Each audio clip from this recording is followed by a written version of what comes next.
She stood alone at the firing line, eyes scanning, fingers trembling, yet something about her felt unshakably precise. Why was everyone suddenly watching her? The morning air at Riverside shooting range smelled like gunpowder and oiled steel, a scent that clung to the walls and the people alike. Beneath the rhythmic echo of gunshots, boots scraped the concrete floors. Brass casings clinked to the ground, and laughter from the pistol lanes gave the place its Saturday heartbeat. But on Lane 8, something was changing. Amelia Weber, just 23, stood gripping a small rental pistol like it was her first time, because it was. Or so she had said. She was the kind of woman people passed without looking twice. Auburn hair tied in a no-nonsense knot, gray shirt, dark jeans, shoes meant for stability. She looked fragile, but still, something quiet held her upright, like scaffolding hidden beneath skin. Most assumed she was nervous, maybe even scared. Newbies often flinched at their own first shot. She hadn't flinched. Tom Bradley had seen thousands of first-timers. He could usually tell within the first few seconds which ones would struggle and which might take to it. Amelia had come in cautious, polite, Austrian accent soft, paper-perfect. She filled out forms like a bureaucrat and listened like a student trying to ace the exam. When she said she'd never held a weapon before, Tom believed her, and yet he had noticed the way she moved, how she stood, how she breathed. It wasn't the usual kind of nervous. It was the kind you see in people who are controlling more than just anxiety. People trained to keep something buried. "Take your time," Tom said now, standing beside her. "Just focus on stance and grip. Don't worry about hitting the center." Amelia nodded once. The pistol rose slowly. Two hands locked around the grip in what looked like careful imitation of instruction. Her eyes narrowed down the sights. Breath in, exhale. Squeeze. The crack was sharp, the sound bouncing through the indoor range like a challenge. She lowered the weapon. The observers, some curious, some skeptical, leaned forward to see the result. Dead center. Tom blinked, then blinked again. He said nothing, just glanced toward the bullet hole with a restrained frown. "Beginners." "Luck," he murmured, and offered a smile. "Nice shot. Try another." She repeated the motion, measured, quiet, focused. Another shot, just a centimeter from the first, then a third. And when she was done, the grouping was so tight you could cover it with a quarter. Now people stopped shooting. Conversations drifted off mid-sentence. Heads turned. It wasn't just good. It was impossibly good for someone who had never held a gun before. Tom stepped back slightly, arms crossed, watching her with new eyes. "Amelia," he said carefully, "are you absolutely sure you've never done this before?" Her reply came quick. Too quick. "No, I promise. This is my first time." Tom nodded slowly, but in his gut, something tightened. She didn't just shoot well. She moved like someone who had done this in high-stakes situations. Her follow-through was automatic. Her breathing matched shot rhythm. Her trigger reset was textbook perfect. These weren't the moves of a prodigy. They were the scars of training. Now the others were noticing too. Randy Morrison, a longtime regular at the range, had wandered over from lane 4 to peek at the target. "Okay, that's BS," he muttered. "Nobody shoots like that out the gate." Steve Chun, who usually kept his opinion soft, peered around Randy's shoulder. "I've been coming here 4 years, man. I still can't do that." "She's lying," Randy snapped. "This whole thing smells like a setup." Amelia had turned, sensing the change in the air, the way the crowd shifted, the narrowing of eyes. She didn't move, didn't step back, but a faint tension edged into her shoulders. The hum of the range now felt more like static. People didn't understand what they were seeing, but they didn't need to, not yet. They had already decided something was wrong. The interrogations began casually, as if cloaked in curiosity. "Where do you say you were from again? You sure you've never shot before? Never in a military? What made you come here today?" Of all days? Each question sounded polite on its own, but woven together, they formed a wall. Amelia stayed composed. Austria, I'm a translator. My colleague suggested I try, but her hands told a different story. Still, steady, not a twitch, not a bead of sweat. She's faking, Randy said, loud enough now for half the range to hear. This is just one of those viral stunt things. Pretend to be a newbie, get attention. Seen it before. Tom opened his mouth to defuse it, but before he could speak, another man arrived at the range's front door, and everything changed. Master Sergeant Jake Morrison, no relation to Randy, walked in quietly, carrying a custom rifle case and the kind of calm that came from surviving 3 deployments as a Marine sniper. The second he looked toward the crowd gathered around Blaine. 8, he stopped. His boots didn't move, but his eyes scanned like lasers. He saw Amelia and paused. Something in her stance, attention so tightly bound it became stillness, registered immediately. The posture, the breath control, the awareness. She wasn't afraid. She was calculating. Jake stepped forward through the crowd like parting a tide. People made space, instinctively. Respect followed him like a shadow. What's going on? He asked, calm, firm. She's lying about her experience, Randy said, practically spitting the words. She says she's a beginner, but look at the grouping. Jake glanced at the target, studied the grouping, then studied her. You fired. These shots. Amelia nodded once. Jake's tone didn't change, but it shifted.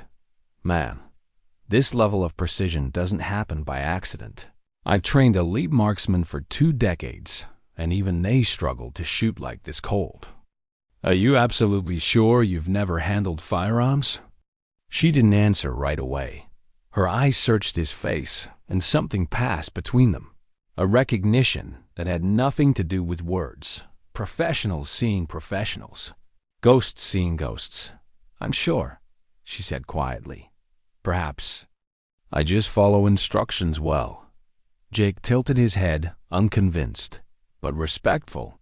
He looked down at the pistol in her hand. The way her trigger finger rested perfectly indexed. Her weight distributed exactly right. No, this wasn't luck. Hey. Turned to Tom. Can we speak in private? But before Tom could answer, Amelia raised a hand gently. No, she said, her voice still calm, but now it carried something else. Resolve. If we are to speak, it should be here. With them. They've asked the questions. They deserve the answers. The room stilled. Every eye fell on her, and then she said it. My name is Amelia Weber. I am from Austria. I am a translator. That is true.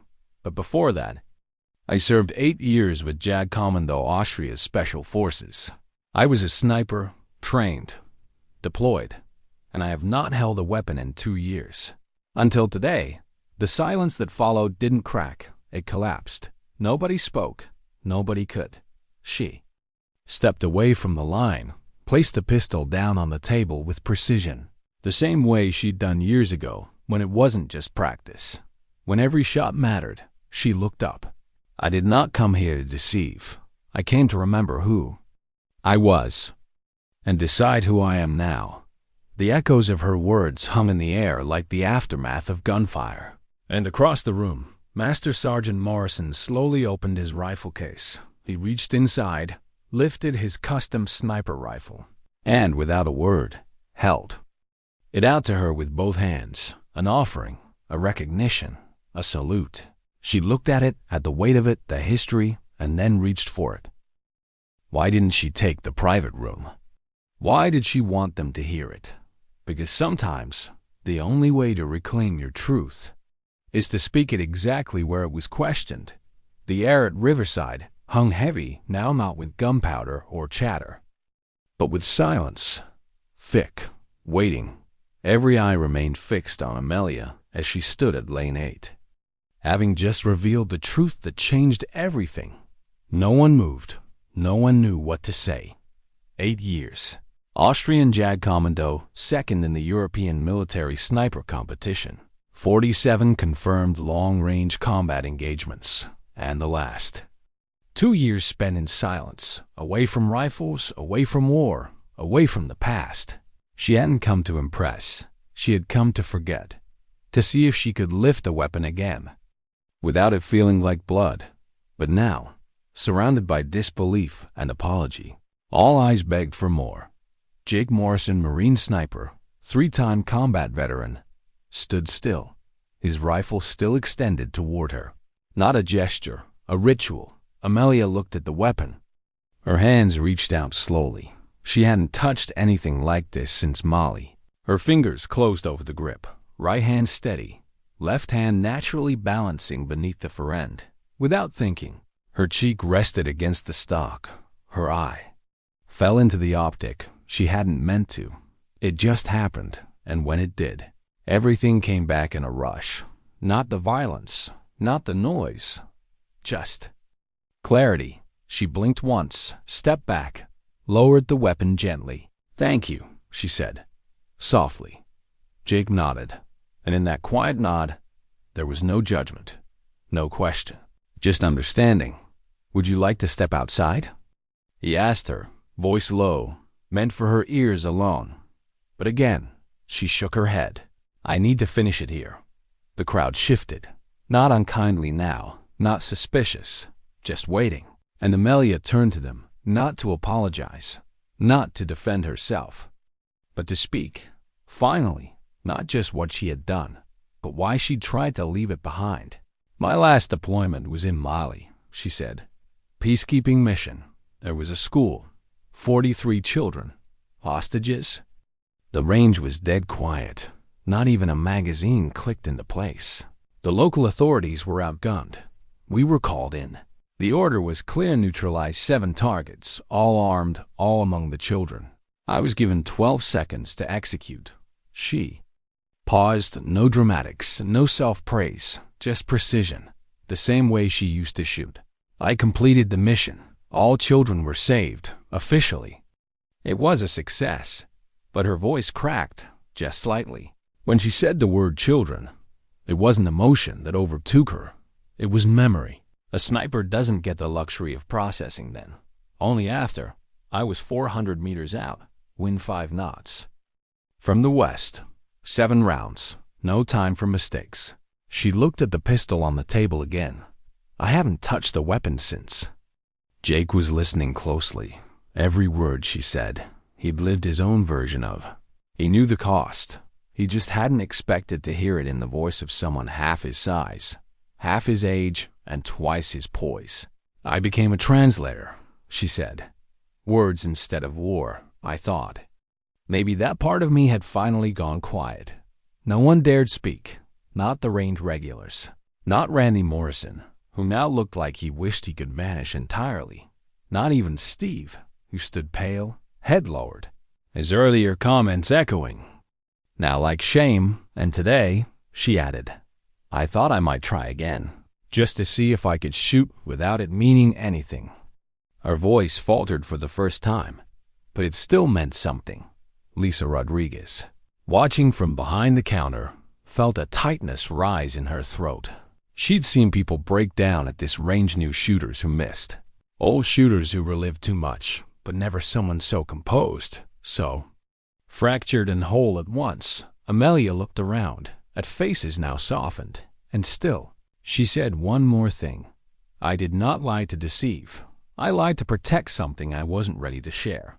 And I understand now that truth, too, is a responsibility. Jake stepped closer, finally lowering the rifle. He didn't speak right away, just let the silence settle like dust. And then, finally, 47 confirmed? He asked, not for show. For clarity. She nodded once. You ever blink? He added, quiet smirk on his face. A breath of laughter rippled across the room, soft, respectful, and for the first time that morning, Amelia smiled, only slightly, but it was real. You get used to it, she said. Jake turned to Tom Bradley. You got a long-distance lane open? Tom hesitated, then nodded. Lane 10. Stretches to 100 yards. Jake turned to Amelia. Come shoot with me." The words weren't a command. They weren't even an invitation. They were a bridge. She hesitated. Her fingers flexed once around, the rifle still in her hands, and then, quietly, "Okay." The crowd parted, slowly, like theater curtains drawn back for Act Two. Jake led the way toward the rifle lane. Amelia followed, step steady, head high. People didn't clap. They didn't whisper. They just watched. Watched as someone who had walked in carrying nothing but a bag and a lie now carried a rifle and her name. She lay down in prone position beside Jake, adjusting the bipod legs, settling into the scope. "Let me guess," Jake said. "MO at turrets, second focal plane. Wing called chart memorized." Amelia chuckled softly. "You forgot about heartbeats," he grinned. "Those, too." The shot broke clean. Then another, each hitting center, each echoing through the range like punctuation marks on a sentence long overdue. Inside, the crowd watched from behind the glass. Tom crossed his arms. "I've had this place for 15 years, he said, more to himself than anyone else. "Never seen anything like it." Lisa nodded. "We'll be telling this story for the next 15. At lane 10, Amelia set down the rifle after her final shot. Then exhaled, not just air, but memory, pressure, the ghosts. And finally, she turned to Jake and said, "Thank you." He didn't ask what for. He just nodded, and in the stillness between them, something unspoken passed. You don't stop being who you were, but you can choose who you are next. The mission wasn't over, but the war inside her. Maybe, just maybe, it was quieting. Why was the Marine sniper still watching her like that, even after she fired 5 perfect shots? Because he wasn't watching the shots. He was watching her breathe. The silence at Riverside had become a kind of reverence, not the awkward quiet of guilt or shame anymore, but the kind reserved for witnessing something rare, something humbling, like watching a surgeon's hands in the middle of a battlefield, or a pianist who hadn't touched a key in years find their rhythm without a single wrong note. Amelia had just placed 5 shots in a group no larger than a coin, all at 100 yards. The rifle, Jake Morrison's precision-customized tool of war, had fit in her hands like it had always been hers. And maybe, in a way, it had been not the hardware, but the mastery, the intent, the discipline. Behind the glass, the crowd watched in stillness. No one took selfies now. No one whispered doubts. Instead, they studied her, trying to reconcile what they saw with what they thought they knew. "I've never seen anyone handle a rifle like that," Lisa said, still behind the counter. Her voice was quiet, not in awe. In reflection, Tom nodded, jaw clenched. He'd spent years running Riverside. He had taught hundreds, maybe thousands, but today, he was being taught something else entirely. How? Many people walked in this place carrying stories like that. He murmured, "And we never saw them?" Back on lane 10, Jake Morrison sat cross-legged beside Amelia, not touching his rifle, just watching. "You shoot like you breathe," he said at last. Amelia didn't turn her head. Her cheek remained resting lightly on the stock, eyes still peering through the scope. "I used to think that was the point," she said, "to make every part of you serve the rifle, to become a tool so exact that nothing inside you moved unless it helped the bullet fly straighter." Jake nodded. He'd been there, still was, some days. But Amelia finally pulled back from the scope, blinking slowly as if returning from someplace far away. But then I realized I was leaving too much of myself behind every time I pulled the trigger. Her eyes shifted to the target downrange, then beyond it, the wall, the light above, the faint sound of someone reloading at the far lane. "All those shots," she whispered. "Perfect, centered, and every one of them felt like a reminder." Jake didn't ask of what. He already knew: of war, of decisions, of children, of Molly, of who she had been and who she could no longer be. "I thought if I tried again," she said, without the uniform, without the mission. Maybe it would feel different. Jake leaned back slightly, arms folded.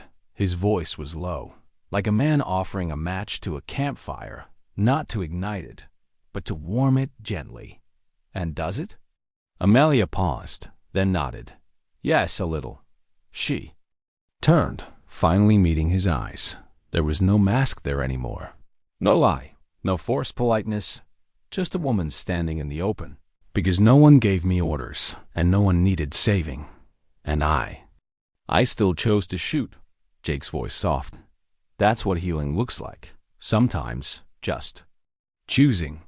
They sat there in silence a moment longer, while the crowd behind the glass slowly began to disperse. People resumed shooting. This time, with gentler conversation, the buzz of normalcy returning wiser, quieter, changed. Tom Bradley finally stepped out from the control booth and approached, clearing his throat gently. Amelia, he said, carefully. There's someone asking for you at the counter. She turned, brows slightly furrowed. Someone? Teenager, Tom added. Kyle, the police sergeant's kid, says he has a question.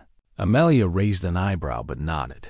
She set the rifle down, her touch reverent but not fragile, and walked with Tom toward the main floor. Jake stayed behind, watching her go. He exhaled through his nose, then leaned forward and reached for a pen. From his range bag, he pulled a small, dog-eared journal. Inside it were names, every shooter he had ever trained with, ever respected, ever learned from. He opened to a blank page and wrote, in all caps, Amelia Verjagged Comden 2019 EU Sniper COMP2N D+MLA 7 shots. 43 children's SAVED. He closed the journal and set it aside. Back at the counter, Amelia found Kyle Patterson standing rigid, like he was reporting to an officer. His father, Jim, stood behind him, arms crossed, but his eyes were soft. I'm sorry to bother you, Kyle blurted out.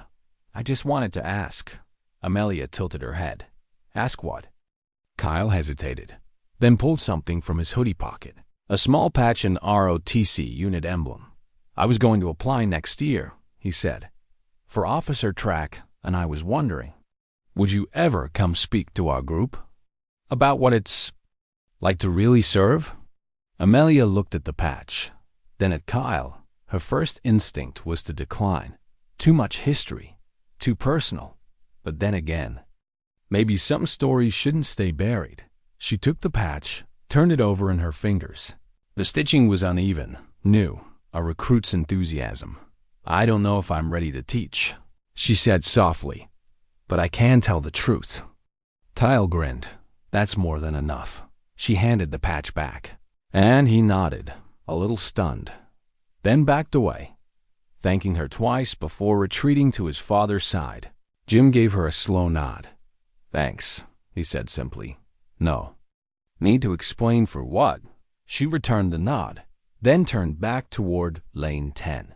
Jake was waiting for her, arms folded, leaning against the wall. Got time for another 5 rounds? He asked. She smiled faintly. Only if we stop counting, Jake chuckled. Deal. As she passed by, Tom stopped her briefly. Amelia? She turned. He didn't speak right away, just extended a small envelope. Inside was a Riverside Range membership card. Permanent, he said. For you. No charge, anytime. She hesitated, then accepted it. And for the first time since walking into the range that morning, she let herself feel it. Belonging. Not because she impressed them, not because of her service, but because finally they knew her. And they stayed. That afternoon, Amelia returned to the lane, not as the woman with the mystery, not as the shooter with the perfect grouping, but as herself. No uniform, no war, just her breath, just the rifle and the choice. Why did she hesitate before taking the rifle again after all that? Because this time, it wasn't about proving anything. It was about choosing peace, knowing war still lived in her fingertips. The shadows inside Riverside had shifted again. What started as a storm of doubt had calmed into something heavier, quieter, like the stillness after a battle no one expected to fight. Outside, the sun had drifted past noon. Inside, something else had moved just as silently. Perception. Amelia Weber, once the subject of sideways glances and whispered mockery, now walked the range floor like she had always belonged there, and yet she hadn't really moved at all. The world around her had shifted. She had just finished speaking with the police sergeant's son, Kyle. His ROTC patch still lingered in her thoughts, not because of the patch itself, but because of what it represented: a new beginning, a blank uniform. The idea of telling her story, not with weapons, but with words, it felt strange, vulnerable, even risky. But then, again, wasn't that the very thing she had come here to find? Vulnerability without weakness, strength without violence. At Lane 10, Jake Morrison stood behind his tripod-mounted spotting scope, watching her approach. His expression was unreadable, but his stance was relaxed now, not casual, not indifferent, just steady, like he'd seen what he needed to see. Amelia reached the bench. Her hand hovered over the rifle once again, but something in her paused. Her fingers curled slightly. Hovering just above the stock, Jake noticed. "You okay?" he asked. No judgment in the words. She didn't answer at first. Then, "Do you ever feel like touching the rifle again is letting it win?" Jake looked at her. Not surprised, not confused, just quietly understanding. "Sometimes," he said. "But then I remember, it's just a tool. It didn't pull the trigger. I did." She looked at him now. "I know that. But this," her hand motioned to the weapon, "it feels like picking up the part of me I've worked so hard to lay down." Jake took a breath, then stepped closer. "Then don't think of it as picking it up," he said. "Think of it as remembering you're the one who laid it down in the first place. That choice, that's still yours." Her hand lowered, and this time she picked up the rifle. Not because it called to her, but because she had chosen to. She adjusted the cheek rest, tuned the scope slightly, settled in. The target downrange was untouched, clean. Jake leaned down beside her, spotting scope aligned. "No wind," he said. "No pressure, just you." Amelia exhaled. Her breath was steady, but her heartbeat, she could feel that, not racing, just present. She'd forgotten what it was like to shoot and feel her heart at the same time. Combat had taught her to separate the two, to fire with cold stillness, clinical control. But this was different. She aligned the crosshairs. She didn't think about war, or competition, or hostages, or Mali. She thought about one thing: the shot, and nothing more. The crack echoed sharp, clean. Jake blinked into the scope. "Center," he said. "Dead center." Amelia nodded. "Felt like it? You ready for another?" She tilted her head. "Why?" He smiled faintly.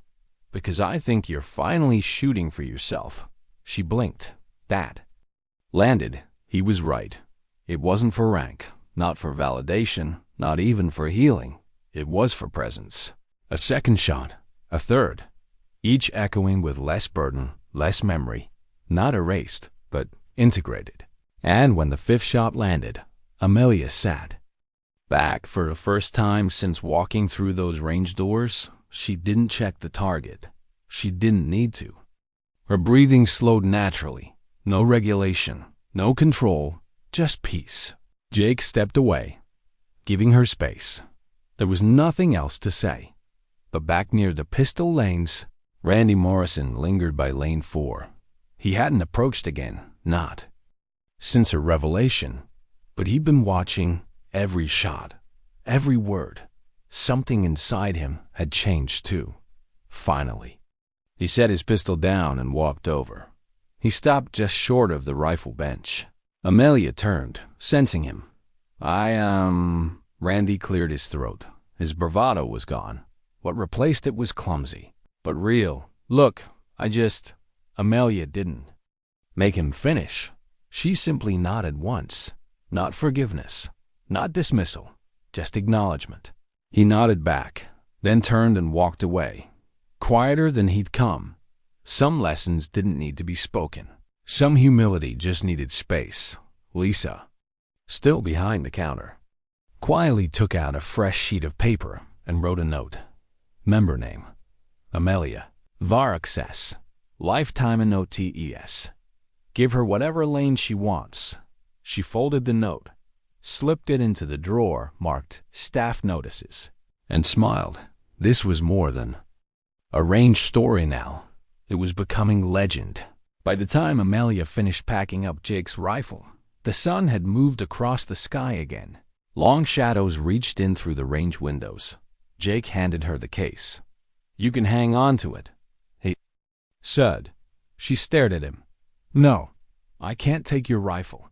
You already did, he said, voice low, eyes steady. Now I'm just saying it out loud. She looked down at the case, the weight of it and the weight within it. Then she looked up, and for the first time, her voice cracked. Thank you, Jake nodded once. No smile, just respect.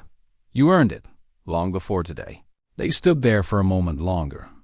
Then Amelia turned toward the exit. She walked slowly, not because she was reluctant, but because there was nothing to rush this time. She wasn't walking away from something. She was walking toward something else, and everyone who had watched her that day. They would carry the memory of her long after she left, because that's what truth does. It echoes. What made her stop in the parking lot, rifle case in hand, eyes fixed on the horizon? Because for the first time in years, she didn't feel like she had to run anymore. The parking lot behind Riverside Shooting Range was half empty now. Late afternoon sunlight cast long golden streaks across the gravel. The wind stirred faintly, carrying the scent of oil, concrete, and distant pine. Amelia stood beside her car, her hand on the door, but she hadn't opened it. The rifle case sat at her feet. Jake's rifle, her choice now. She hadn't spoken since leaving the building. Not because she didn't have words, because they didn't feel necessary. The weight she carried wasn't physical. It was the kind of weight that pressed between the ribs, quiet, unyielding. But something inside her was shifting. She could feel it, not disappearing, but softening. Behind her, the door to the range creaked open. She didn't turn. She already knew it was Jake. You didn't have to follow me, she said, still facing the sunset. I didn't, he replied. I just didn't want the story to end like that. She turned slowly, one hand brushing her hair back. Jake stepped up beside her, arms crossed, eyes scanning the same sky. She had been watching. It's strange, she murmured. I used to spend hours like this, staring downrange, waiting, calculating, and now I'm just standing still, and I feel like it's the bravest thing I've done all day. Jake didn't laugh. He just nodded. You held a rifle again. You stood in front of strangers and told the truth. You didn't have to, but you did. Amelia looked down at the case, then back toward the range. I didn't plan any of it, she said. Not the shots, not the confession, not the boy asking for guidance. Jake chuckled faintly. Funny how that works. The best missions never feel planned. They just find you. She smiled, but it didn't reach her eyes. Not yet. I keep thinking about Molly, she whispered. Not the shots, not the men I had to put down. Just the faces of those children. I've memorized them. Everyone. She looked at Jake. Do they ever fade? His reply was slow. Waited. No. She nodded. I didn't think so. But, he added, they don't haunt me like they used to. Over time, they stop being ghosts and start being reasons. That caught her off guard. Reasons? Jake looked her in the eye. Reasons to stay grounded. Reasons to speak truth. Reasons to show up like you did today. Amelia felt something sting at the corner of her vision. She blinked it away. I was afraid, she admitted. Not of the rifle. Not even of being found out. I was afraid that if I picked it up again, I'd go back to who I was, cold, closed off, a weapon in human form. Jake shook his head slowly. You're not the same. How can you be sure? Because you asked that question. The breeze passed between them again, lighter now, more like wind through trees than the chill of hesitation. She turned toward her car again. The trunk popped open with a soft click. She placed the rifle case inside, carefully, like it was something more than a tool, more than a memory. Then she closed the trunk and leaned against it. Do you think people like us ever really leave it behind? She asked. Jake looked out at the trees, the fading light. No, he said, but I think we can learn to carry it differently. She breathed in deep, exhaled slow. Then she looked at him. I'm going back tomorrow. He raised an eyebrow. To the range? She nodded. Not to shoot, to talk. Kyle's group meets Sundays. Jake smiled softly. So you're teaching now? She tilted her head. No, just telling the truth. That's teaching, he said. They stood there a moment longer. Two former soldiers not needing to speak what they both understood. Then Jake reached into his back pocket and pulled out a small laminated card. It was his original qualification badge, Marine Corps' expert rifleman. Faded, worn, he handed it to her. She frowned. I can't take this. You're not taking it, he said. You're holding it until you don't need reminders anymore. She stared at the card, then slowly slid it into her wallet. The sun dipped lower. The horizon glowed in amber and rose. And finally, Amelia opened the driver's side door. Jake stepped back. Take care of yourself? Sniper, he said. She looked up, and with a voice steadier than it had been all day, replied, I will. She got in, started the engine, and pulled away. Jake stood in the gravel, watching the dust trail settle. She didn't check her mirrors. She didn't look back, because what lay ahead wasn't something she feared anymore. She drove east, into the quiet roads of the valley, the rifle resting in the back, not as a weapon, but as a reminder of what she had faced and what she had chosen. Not war, not silence, not fear, but truth. Why was she sitting alone in her apartment, that night rifle untouched in the corner, lights off, window open to the cold? Because even after finding peace, some battles still echo in the quiet. The hum of the highway outside was faint, like a memory trying not to intrude. Streetlights flickered in the distance, their glow casting long shadows through the open blinds. Amelia sat cross-legged on her living room floor, her back against the wall, arms wrapped around her knees. The silence was deep, but not empty. The rifle case lay across the room, closed, unopened since she had placed it there. She could still hear the echoes of the range in her mind, the voices, the shots, Jake's words. You asked the question. That's how I know you're not the same. And yet, something inside her trembled. Not fear, not regret. Something quieter, something harder to name. Grief, not for anyone lost, but for the version of herself she had buried. The sniper, the operator, the girl who could make 7 shots in 12 seconds and not feel a thing until weeks later. She had needed that version to survive. But tonight she sat in the aftermath of it all, not as a soldier, not as a legend, just Amelia. And that's what made it hard. Because when the uniform comes off, what's left is what you've been running from. The silence of normal, the ache of memory, the unasked questions. She stood, walked to the window, and looked out over the parking lot. A neighbor's dog barked once. A siren passed in the far distance. The world moved on, unaware. Amelia pressed her palm to the cold glass.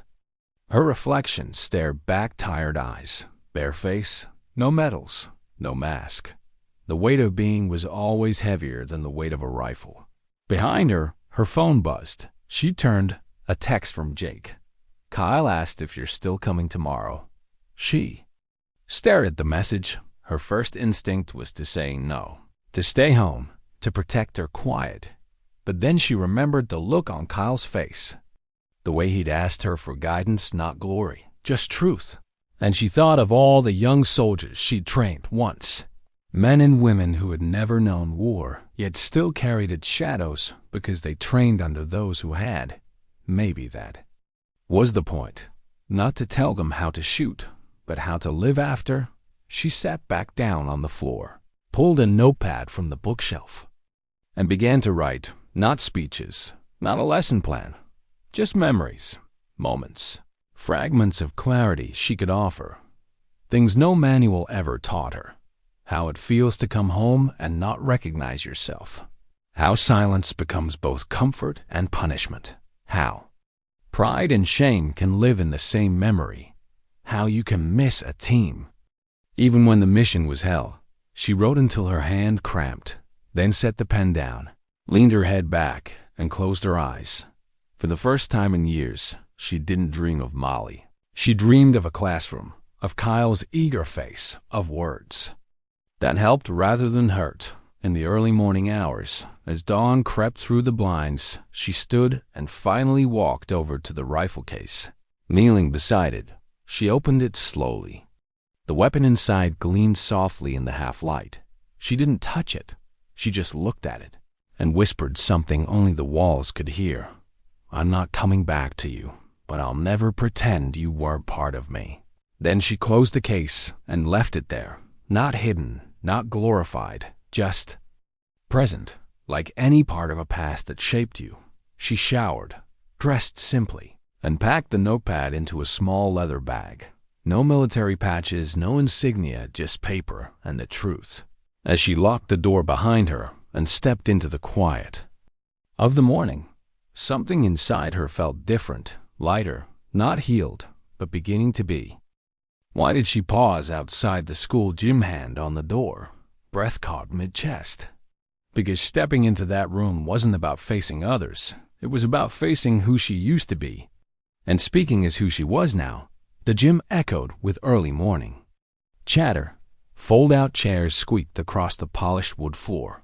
Cadets in crisp ROTC uniforms gathered in small clusters, nervous, rehearsing lines, whispering about who the guest speaker might be. The air was tinged with energy, but also skepticism. No one knew exactly who Amelia Weber was, just that she had a story. Kyle Patterson stood near the front row, checking his watch every 30 seconds. He didn't look anxious. He looked hopeful, like someone who had seen something worth believing in and was just praying others would see it too. When the door finally opened, the room didn't fall silent. Not at first.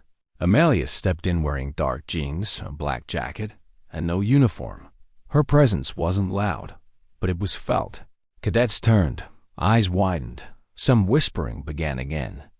But now it sounded different, curious, respectful. She carried only the leather bag with the notepad inside. No slides, no prepared speech. Kyle rushed to meet her, his face lighting up. Miss Weber.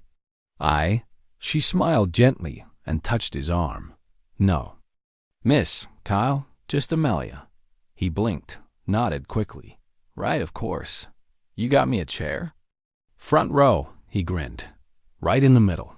She looked around. At their faces, young, sharp, still unshaped by battle, but not untouched by life. Some of them would go on to wear the uniform. Some wouldn't. But all of them were watching. The instructor called the room to attention. Formal greetings, polite applause. Then came the moment. Kyle stepped forward. He cleared his throat, voice quivering slightly. Our guest today is someone I met less than 24 hours ago.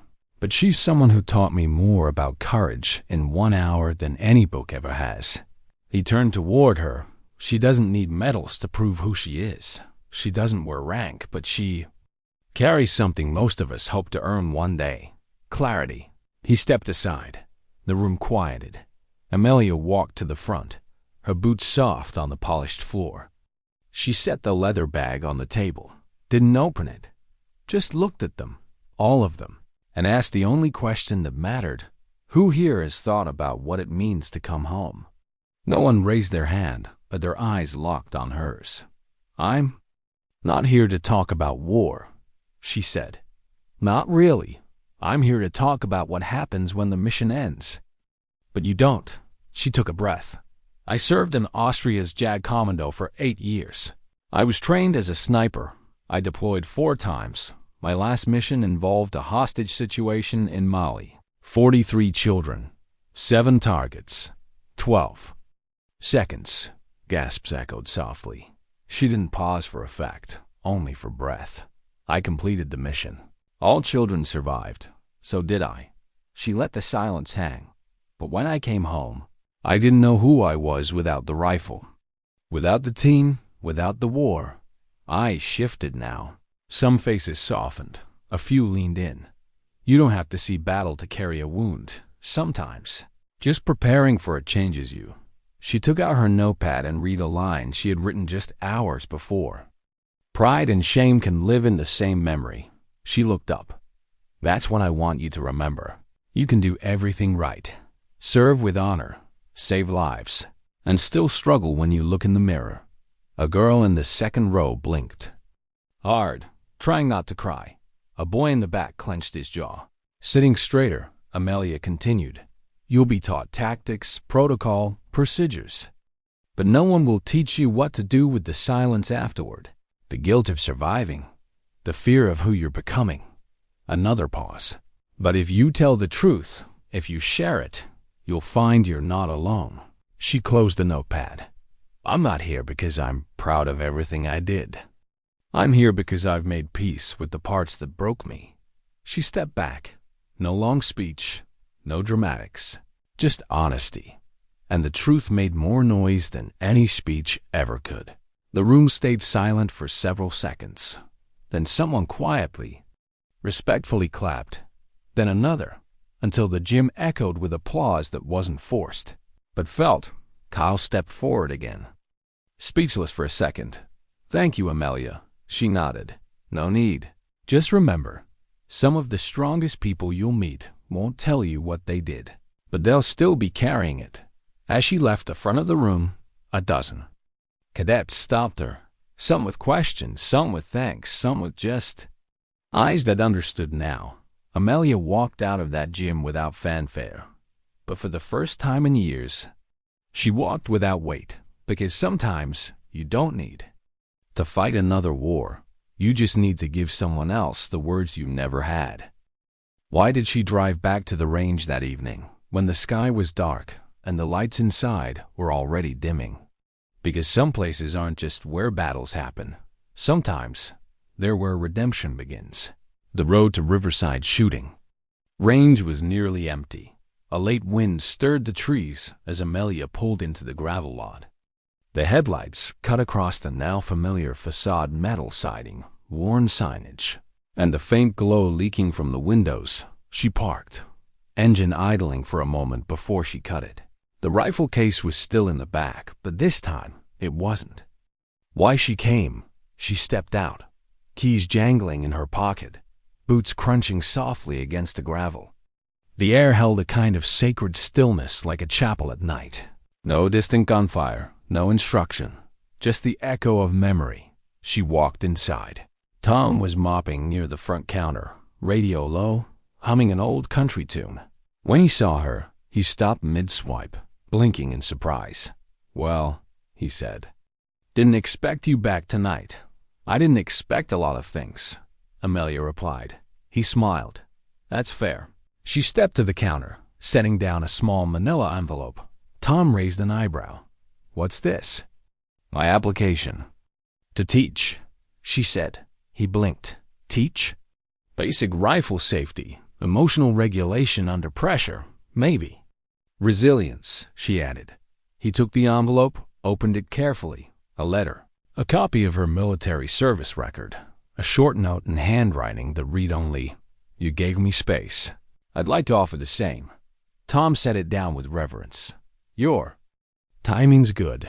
We've been trying to start a veteran-led mentorship program for new shooters. She nodded. I figured. He folded the papers gently, then looked back up. You sure you're ready? Amelia didn't hesitate. I'm not waiting to be ready. I'm just showing up. Tom's eyes softened. He nodded once. That's the kind of teacher people remember. Just then, the door opened again. Jake Morrison stepped inside, a duffel slung over his shoulder. He saw Amelia, paused, then gave a quiet nod. "You couldn't stay away, huh?" She smirked faintly. "You either." Jake glanced at the envelope on the counter. Tom grinned. "She's joining the team." Jake raised his brows. "Instructor?" "Mentor," Amelia clarified. Jake exhaled a soft breath, then stepped forward and offered a handshake, but it turned into something else, something firmer. A clasp of forearms, a warrior's nod. "You'll be damn good at it," he said. She didn't deflect. Didn't question, just accepted it. Together, they walked back toward the range floor. Empty lanes, faint smell of cordite still hanging in the air. Jake dropped his bag, opened it slowly, and pulled out a different rifle, not the one he gave her. This one was smaller, lighter, standard bolt action, plain, for the classes, he said. "It's yours now." She reached out and took it, no hesitation. She knew exactly how much it weighed, exactly what it meant to carry it now. They spent the next hour setting up the first training board, safety diagrams, breathing exercises, a dry fire practice chart. Amelia's handwriting filled the whiteboard in neat, measured script. Jake watched her quietly. At one point, he asked, "You think you'll ever shoot in competition again?" She didn't turn from the board. "No," she said, "but I think I'll help someone else get there." And that somehow felt like more. By the time the clock struck 9, the range was empty again. Lights flickered low. Tom waved from the front. "Lock up when you're done." They stayed a little longer, not talking much, just existing in the space they had once feared, now owned. At the door, Jake paused. "You ever regret it?" Amelia tilted her head. "Regret what?" "Walking away from the life?" She thought for a moment, then answered with surprising softness. "No, I regret not knowing I could walk away sooner." Jake nodded. "Fair." He turned to go, but she stopped him. "Hey, Jake." He turned back. She hesitated, just for a second. "Thanks for handing me that rifle." His expression didn't shift, but his voice did. "Thanks for showing me I never really understood what courage looked like until that moment." They left. In separate cars, separate directions. But something bound them still. Not the past, not the war, not even the rifles, just truth, shared once in the right moment, between the right people and truth. Echoes louder than gunfire. Later that night, Amelia set the new rifle gently in a cabinet next to the journal she had begun filling with stories from cadets, from young women reaching out, from former soldiers she'd never met but who read her name and felt less alone. She sat down, lit a small lamp, and wrote one final line for the day. Sometimes, dignity doesn't speak. It simply acts. And in the stillness of that room, Amelia finally found rest.